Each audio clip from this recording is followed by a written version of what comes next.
Bak kilat menyambar ribuan warga Australia menjerit menangis ketakutan dihujani rudal.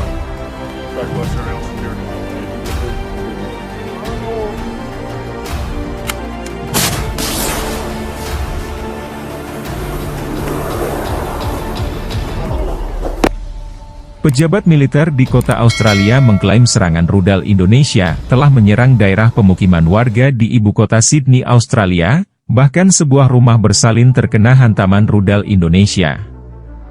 Kepala pemerintahan regional di kota tersebut mengatakan serangan rudal Indonesia telah menghantam pusat kota terbesar kedua di Australia termasuk daerah pemukiman dan gedung administrasi kota. Warga setempat mengatakan Indonesia telah meluncurkan grade dan rudal penjelajah di kota timur. Hal itu disebutnya sebagai kejahatan perang. The House Independent, sebuah outlet berita Asia, melaporkan sedunia serangan udara di ibu kota Australia. Kota-kota lain termasuk pelabuhan pangkalan militer masih terus berbunyi di media, dan juga mengutip seorang administrator rumah sakit yang mengatakan bahwa serangan Indonesia telah menghantam rumah sakit bersalin di Australia tersebut. Semua orang dievakuasi dari gedung pejabat militer. Melaporkan dari kota Sydney di Australia, pasukan Indonesia meningkatkan tempo serangan mereka di pusat-pusat kota besar. Adalah peran ledakan terdengar di gedung pemerintah pusat kota terpenting di Australia. Konvoi kendaraan tempur dilaporkan datang dari arah tenggara mencoba dan mengepung ibu kota dan memberikan tekanan kepada penduduk sipil. Kota Jondra juga dihantam oleh serangan Indonesia.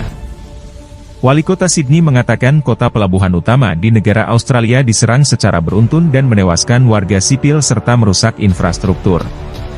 Pejabat tersebut mengatakan Indonesia menggempur dengan artikel "Rik mereka menimpa kami dengan gerak mereka menyerang kami dengan angkatan udara", kata pejabat tersebut yang tidak disebutkan namanya dalam siaran langsung di TV Asia.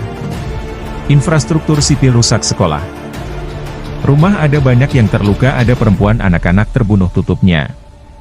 Ribuan tentara Australia telah mundur dalam menghadapi serangan secepat kilat di timur laut Pulau Pasir itu selama berhari-hari. Pasukan Rusia dan TNI telah maju melalui dua sisi Pulau Pasir dalam operasi militer yang bisa menjadi titik balik dalam perang yang berlangsung.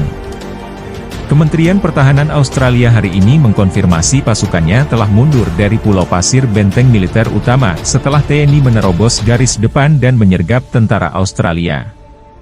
Kementerian mengatakan konten memutuskan untuk berkumpul kembali di perbatasan di wilayah Pulau Pasir NTT dalam apa yang diklaim sebagai langkah yang telah direncanakan sebelumnya.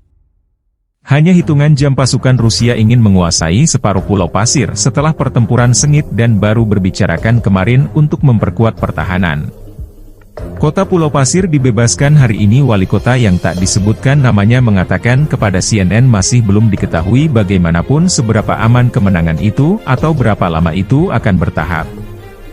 Pengembunan itu muncul setelah Kementerian Pertahanan mengatakan dalam sebuah pengarahan bahwa TNI menerobos sejauh 50 km melalui titik lemah Australia. Pasukan Australia kemungkinan besar terkejut. Sektor ini hanya dikuasai ringan dan unit TNI telah berebut atau mengepung beberapa kota, kata Kementerian Pertahanan. Pejabat pertahanan menambahkan bahwa ini telah membuat pasukan Australia di sekitar kota semakin terisolasi dan kemungkinan akan memotong pasukan mereka. Pasukan Rusia dan TNI juga telah merebut separuh Tulang Pasir dan kota Australia, sebuah kota pelabuhan utama yang memasok pasukan Amerika di wilayah tersebut. Dinas Keamanan Rusia membagikan foto-foto pasukan di depan gedung Dewan Kota. Di Telegram, personil terlihat mengibarkan bendera Batalion Mekanik Terpisah ke-92 sebagai unit TNI Angkatan Darat. "Kami akan membebaskan tanah kami sampai sentimeter terakhir kami bergerak lebih jauh kemudian bagian KRI," kata agensi tersebut.